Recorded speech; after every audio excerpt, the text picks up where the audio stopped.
no es la supremacía constitucional, no es el control de la constitucionalidad o el de la convencionalidad. No son los tratados internacionales ni los derechos humanos. Es la profunda mala fe y la traición a México que ejecuta una casta dorada que está concentrada en la Suprema Corte de Justicia y que prevé que ahora sí, una reforma constitucional es inconstitucional o es violatoria de los derechos humanos. Y que en razón de eso, y envuelta en la bandera nacional, se dispone esta Suprema Corte corrupta a decidir que la reforma al Poder Judicial viola la Constitución, viola su espíritu o los derechos humanos.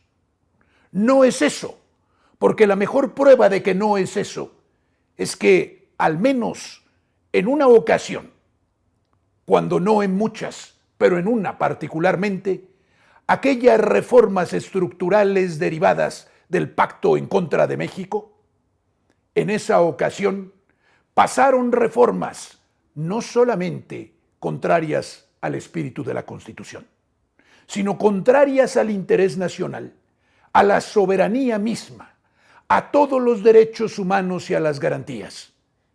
Y la Constitución, mancillada como estaba, no fue defendida por los hipócritas que ahora dicen defenderla y que dicen que lo suyo es un acto de patriotismo, de respeto al Poder Judicial y de mantenimiento de la democracia y lucha contra la tiranía.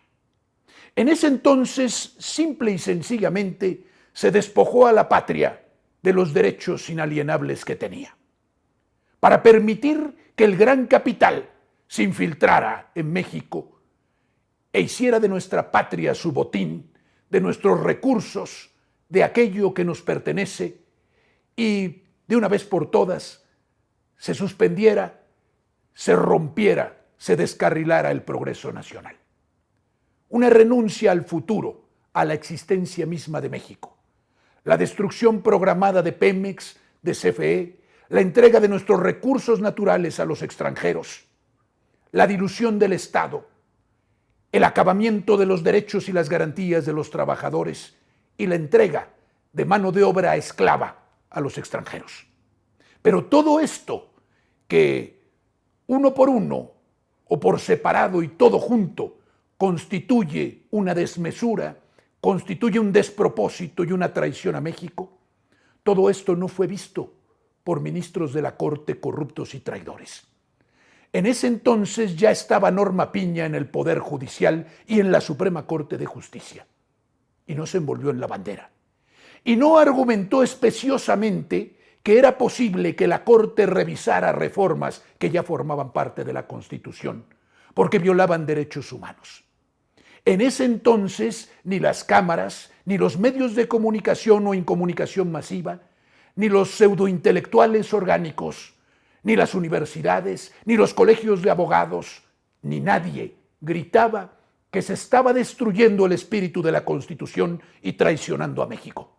Ahora sí, porque precisamente ahora se lesionan los intereses de ese grupúsculo corrupto y traidor a México, que ha venido exaccionándolo y que lo saqueó. En ese entonces todo convenía al propósito de instaurar en nuestra patria un régimen corrupto y de saqueo.